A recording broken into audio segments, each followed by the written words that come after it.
My name is Patrick J. McGinnis, and I coined the term FOMO.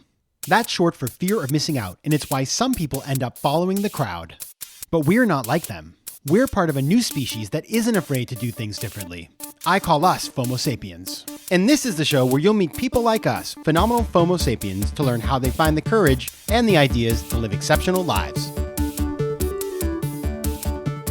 FOMO. FOMO. Welcome back to FOMO Sapiens, the show for people who don't just follow the crowd, but instead take their own path to success in business and in life. I'm your host, Patrick J. McGinnis, venture capitalist by day, author and podcaster by night, and of course, FOMO Sapiens 24/7. Today, we're going to be talking about what is coming down the pike in terms of the global economy, which is really important if you're a builder or if you just live in the world, because it's helpful to know these things.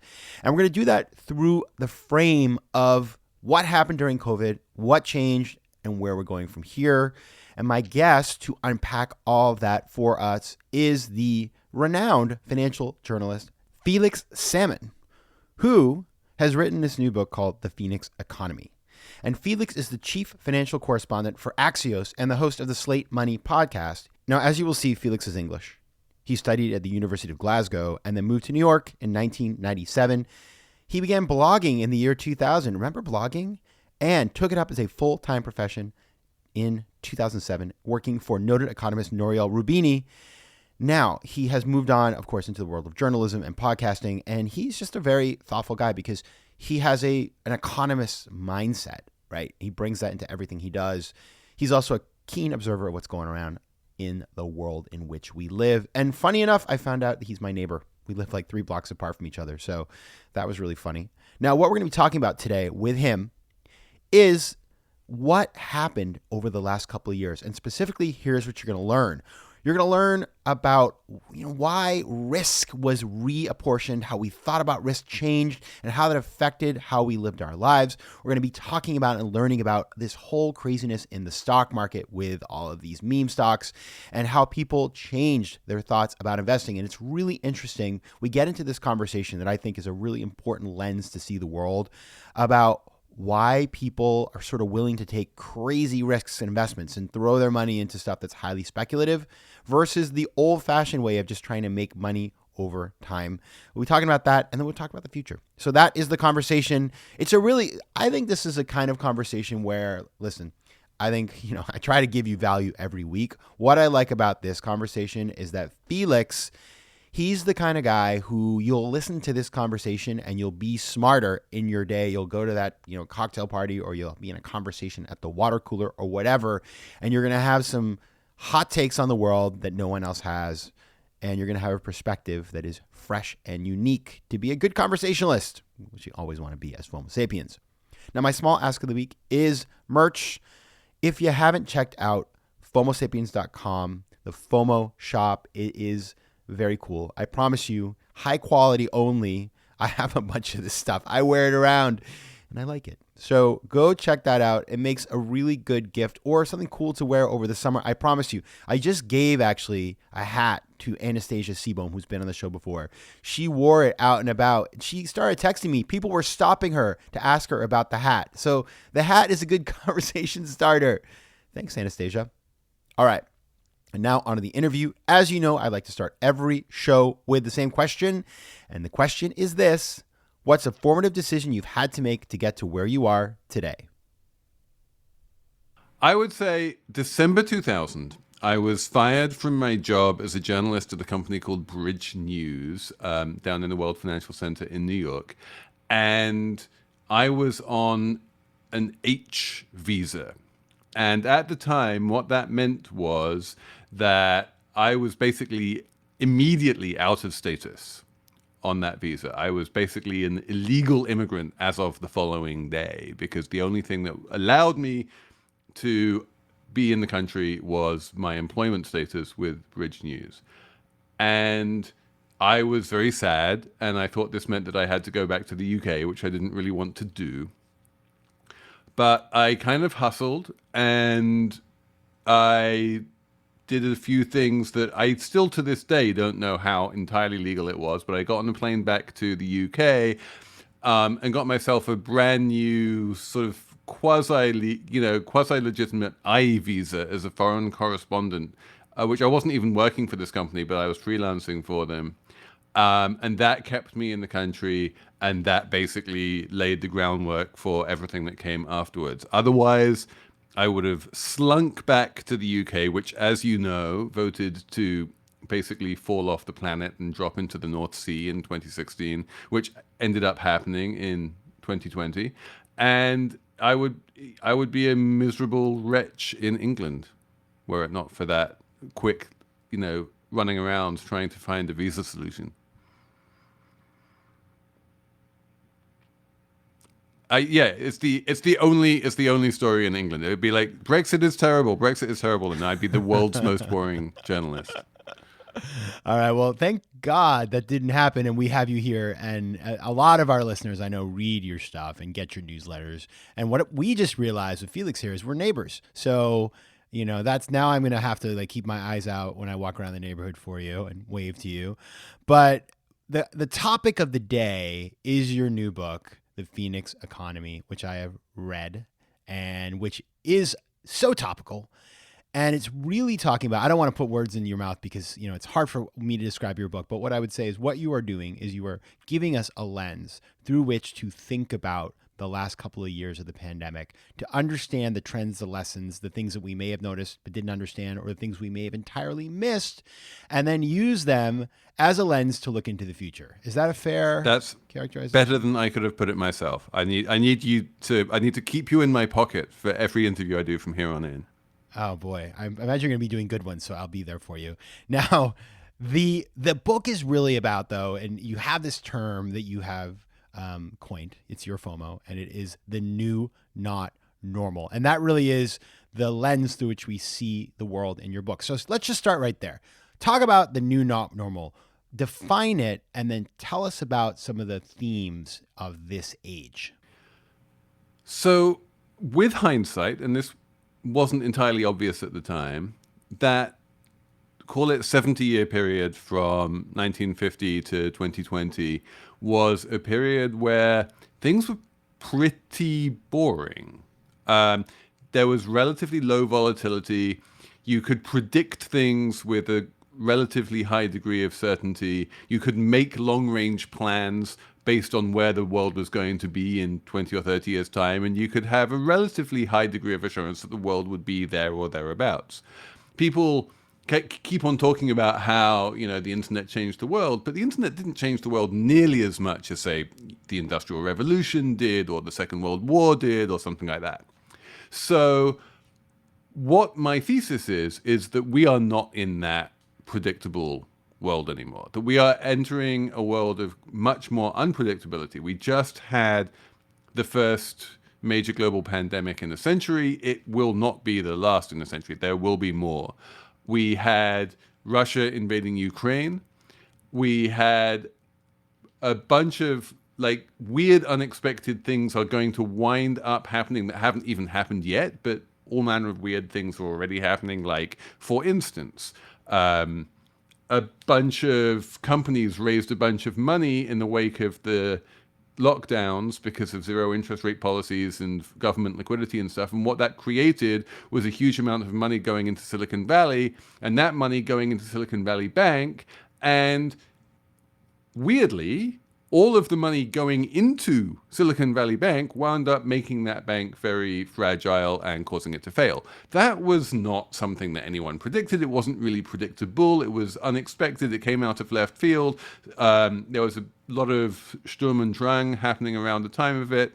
There was a mini emergency that then needed to be put out. But that kind of weird, unexpected event is going to happen more often. And what I try to do in the book is make a case that it's actually because of the pandemic. Most of those unexpected events are going to happen because of things that really changed profoundly during the pandemic, not just financially, but along a whole bunch of different axes like time and space and mental health and stuff like that.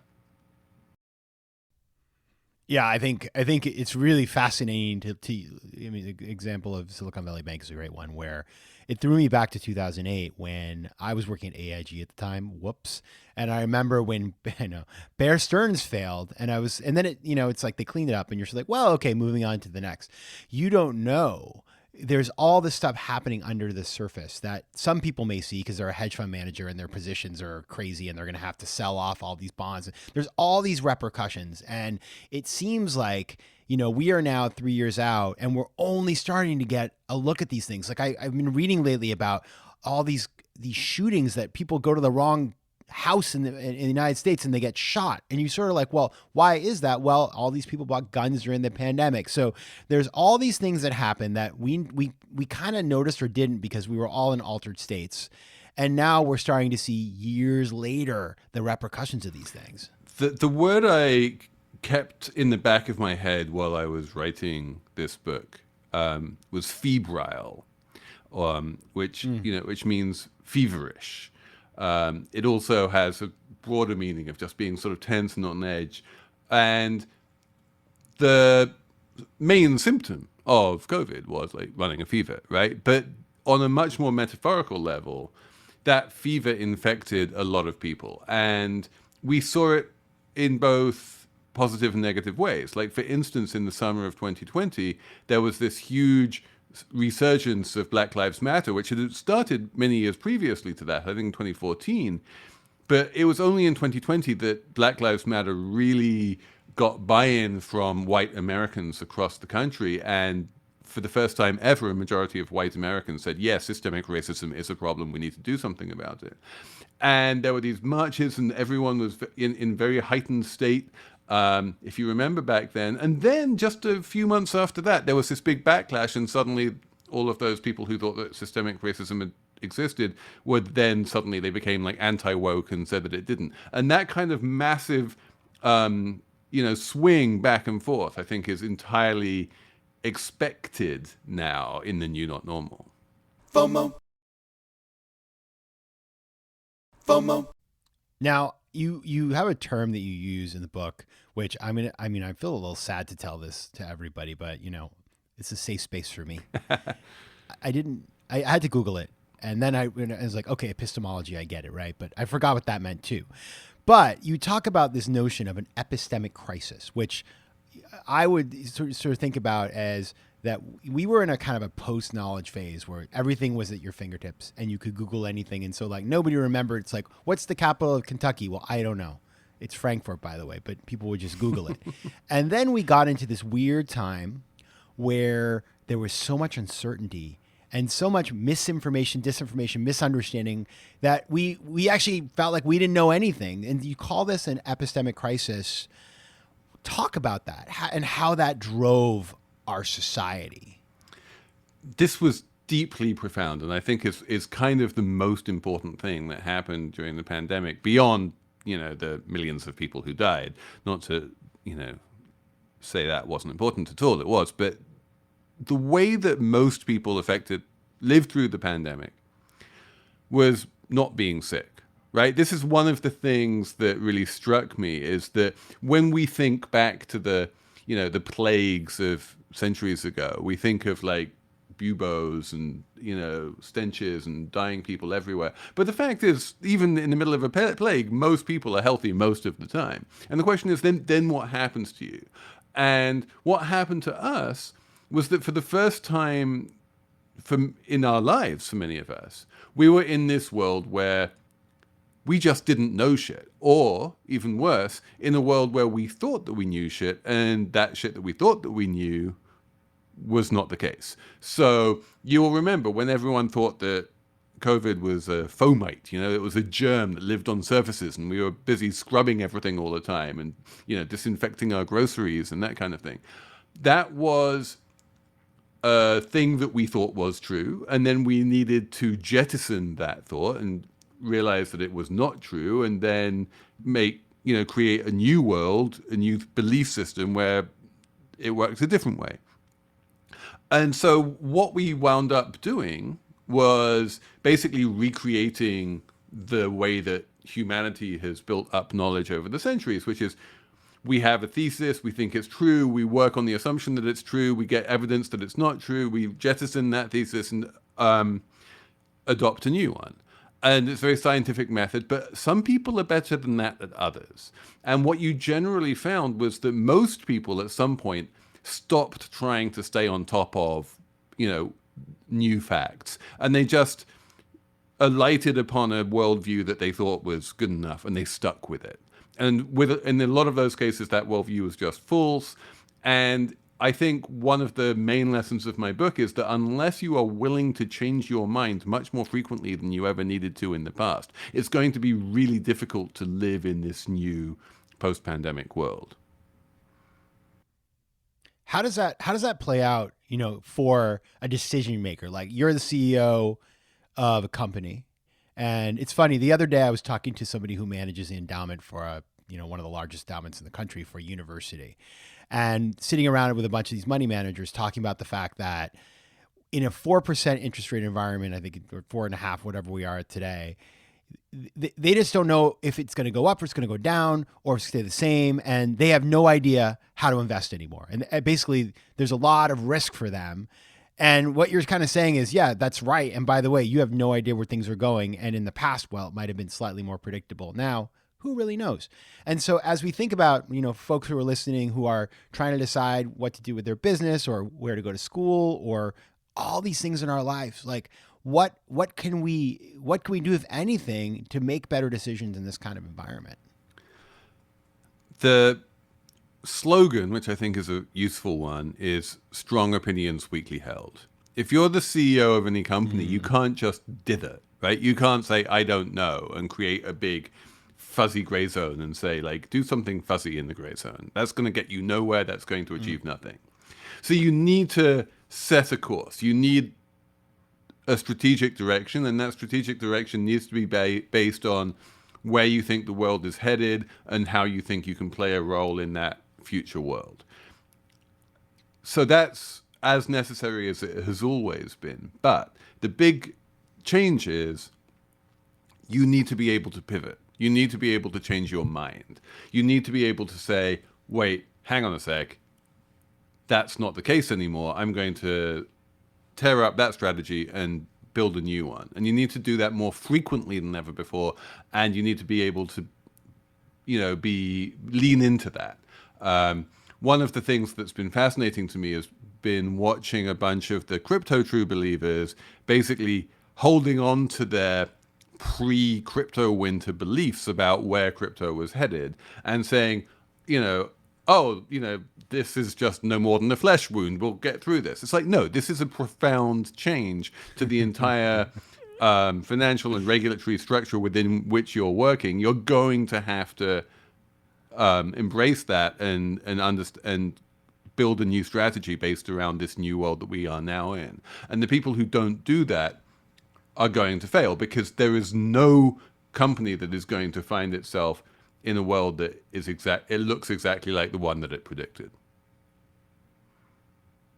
I think you just made the first ever Monty Python reference in the history of FOMO Sapiens. It's just a flesh wound. It's just a flesh wound. Well done. Well done. So if you don't know what we're referring to, then shame on you. Just Google it. But you just kind of gave me you mentioned crypto, and you do talk. And one of my favorite parts of the book is something that I've thought a lot about, obviously, with the theme of FOMO Sapiens, and as my own sort of personal sort of FOMO around the fact that I stayed away from crypto because I always knew it was going to crash, but I missed the ride up the way. But you have people, you talk about this concept that I hadn't come across before, but it's Kevin Roos talks about it, this concept of ladders and trampolines. And then you sort of take us through how that drove a lot of the investing activities during the pandemic. So I'd love to, share with the audience this notion, because I think I was just like, wow, that's really interesting. It really frames up a lot of what people are thinking about these days in terms of their economic opportunity. And then tell us how that played out when, people were sitting at home so many hours a day in front of their computers. So if you talk to the old graybeards who do things like run large university endowments, and you ask them, what is your job? What they basically say is get rich slowly. We take a large amount of capital and we invest it for the long term, and we watch it gain value slowly over the long term, and eventually we wind up with lots of money due to the magic of compound interest and smart investment decisions and so on and so forth. And that is this idea of ladders. You climb the ladder, one rung at a time. You accumulate wealth. You start building interest income and that kind of thing, and you get richer and richer. For a lot of the millennial generation and Gen Zs, and especially younger millennials who found themselves in the pandemic, that just didn't make any sense. They had a lot of time. What they didn't have was a lot of capital. They did have liquidity because we were all getting these stimulus checks from the government. And we had a zero interest rate, environment, what's known as ZIRP, and which has basically been in place since 2009 or 2008. And in a zero interest rate environment, you can't just take a little bit of money, put it in the bank, watch it compound, and then get rich over many decades, because there's no interest rate and it doesn't compound.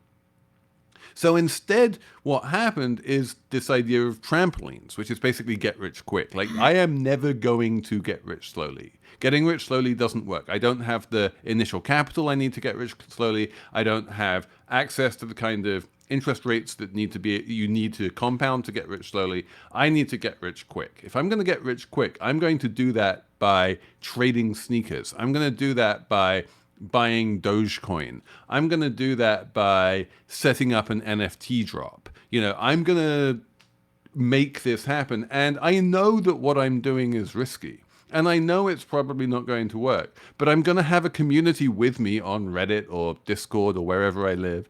And if I lose money, they are going to be there for me to commiserate and to laugh at it and to be ironic. And if I make money, it's going to be awesome. And it's this kind of roulette wheel, place it all on 14 and hope for the best way of investing, which actually, and this is one of the big points I'm trying to make in the book, is rational for a certain person at a certain point in their life, when you can afford to lose your money, when you don't have dependents, when you don't have a huge amount of wealth that you need to worry about protecting. This kind of let's try to get rich quick attitude, which we saw very strongly during that sort of meme stock winter of early 2021, became incredibly important and influential in the stock market, to the point at which even the old graybeard get rich slowly types started, firing up Reddit accounts and trying to work out what the kids were doing, because they really were driving the market. FOMO. It's amazing because you see the traditional folks, they get sucked in. They're always the last in and the first to get hurt, right? You never want to be the last into a trend, because you're going to be the person wearing, the stonewashed jeans when everybody else is moving on. And it's sad when they do that. When the principled people give up their principles, that's when you know that the game is up. Speaking of games being up, you talk about NFTs, and I will admit that I got sucked in at the very end. I was that guy. Like, I actually sort of got right, like the weekend before it all crashed, I got my first NFT. So I didn't lose a lot of money, but I knew it. I was like, what am I doing? But I was curious. But you talk about NFTs and within this kind of YOLO kind of environment, talk about that phenomenon, because I think it's like another level up from the silliness of some of the stuff that happened in crypto and GameStop and stuff like that. And there's this whole weird thing about like forced rarity that also drove it, that you talk about. So how can you just kind of explain to everybody who watched this, like, you were very good at taking these crazy things and making them understandable. How do you view the NFT thing? So NFTs did not invent the concept of artificial scarcity. That's been around for centuries. I I have limited edition prints which date back to the 18th century, and that's very common. But the thing that they did was that they combined artificial scarcity with a very, very low barrier to entry to be able to create such things. You don't need to go to a printing shop. You can just press a few buttons on your computer and bang, you have an artificially scarce NFT. And then they combined that with a sense of community. The idea behind NFTs wasn't that it was just about the object, but that owning the object gave you membership of a club. And suddenly, this kind of collecting bug that has always been with us became turbocharged by a desire to get into the cool kids club. And if you bought a certain type of NFT, then that placed you in the room with all of the other all of the other owners of that NFT, who are often very cool people with lots of crypto wealth who know what they're doing, and you're in a milieu. You get to define yourself as one of these people, and that's a place that a lot of people want to be. And if you look at many of the NFT conferences that happen and the crypto conferences, there is a real desire to sort of have that situational, relative, positional wealth of I can get past this particular velvet rope and you can't because I own one of these monkey JPEGs and you don't. And so all of this it's a combination of YOLO and FOMO, right? Winds up driving people into this asset class because they don't want to miss out on the conversations that are happening behind the velvet rope. And I spent my youth in enough terrible nightclubs in downtown Manhattan to remember that when you actually get behind the velvet rope, the conversation there and the drinks there and the people there are just terrible, and it's never that impressive. And you're like, why did I care so much to get here? I should just be back out there with everyone else where it's much more fun. But you never really know that until you do it. And so there's that huge crush of demand to get in there. Once you're in there, you need to pretend that you're enjoying it because otherwise you feel like a chump. And so the demand stays until, of course, it all just falls apart, because the ease of creating these NFT communities and the ease of creating these NFTs meant that for all that any given NFT was artificially scarce, the total number of them was just going up and up and up, and there was no real mechanism for distinguishing between the desirable ones and the undesirable ones. Yeah, and speaking about things reverting quickly, what really was interesting about that is that how quickly I was at this event, a really great event last year in a conference where they had a bunch of people who would, a year ago, they were working in, real estate broker, in a medical office. And then seemingly overnight, thanks to endorsement from people like Gary Vee, they had NFT collections that were selling for a ton of money. And then just as quickly as that, the floodgates opened, it was gone again. And they were trying to do their next edition of their NFT, and there was nobody to buy them. So it's we think about this new not normal, the cycle times on trends, that even if they move billions of dollars, they're so fast. It's astounding. Yeah, I wrote in my newsletter recently about this guy called Gstad Guy, who's an influencer who has brand relationships with high-end hotels in Gstad and with Loro Piana and brands like that. And yeah, this is clearly not just a sort of micro influencer, but more a short-lived thing. He's super cool right now. People love to be in his videos. People love to give him free tequila. And then at some point, probably within about 5 minutes, he'll be old news, right? These things move very quickly, and brands need to move very quickly if they want to hop onto them, for fear of being, that guy in the stonewashed jeans.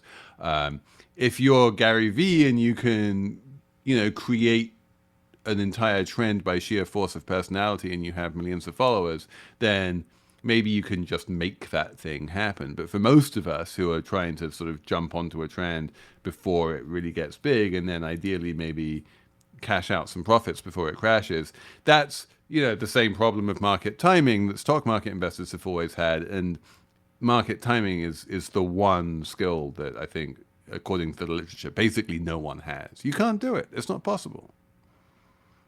No, I tried. And the interesting thing about Gary Vee is Gary Vee will then, he'll do his next book or whatever will be about like how NFTs were so bad, and he'll create a new trend around what he learned. So like, there is some value to just being completely shameless out there. Like it is Gary Vee. You know that he co-owns a restaurant with Anthony Scaramucci, which is everything you need to know about Gary Vee.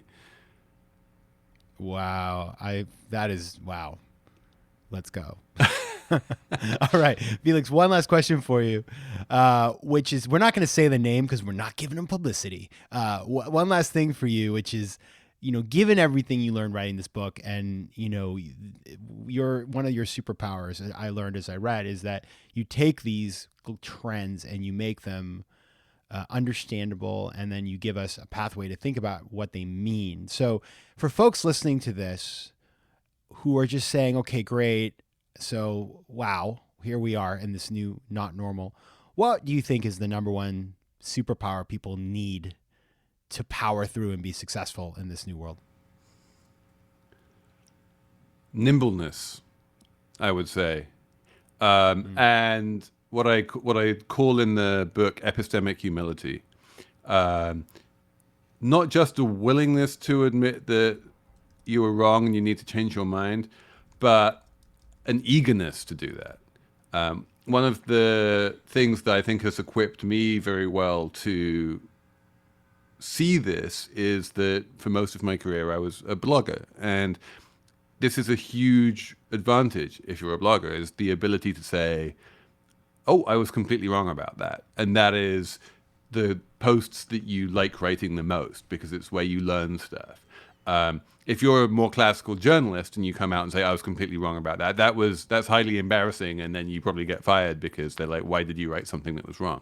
If you're a blogger, you can be like, I was completely wrong about that, and that is where people learn and where you learn.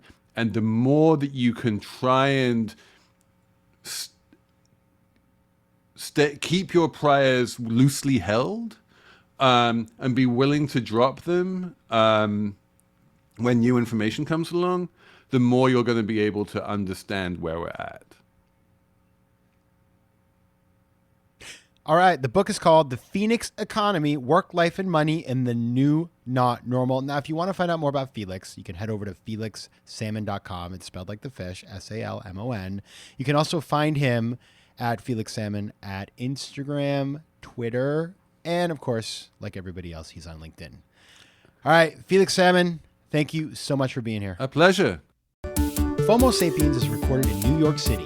Theme music is by Mike McGinnis, and editing and post-production is by Josh Elstrom. If you like today's show, please be sure to rate it and recommend it to your friends. And as always, you can find me at FOMOSapiens.com and at PatrickMcGinnis.com. To advertise on FOMO Sapiens, reach out to contact@FOMOSapiens.com. FOMO. FOMO. FOMO.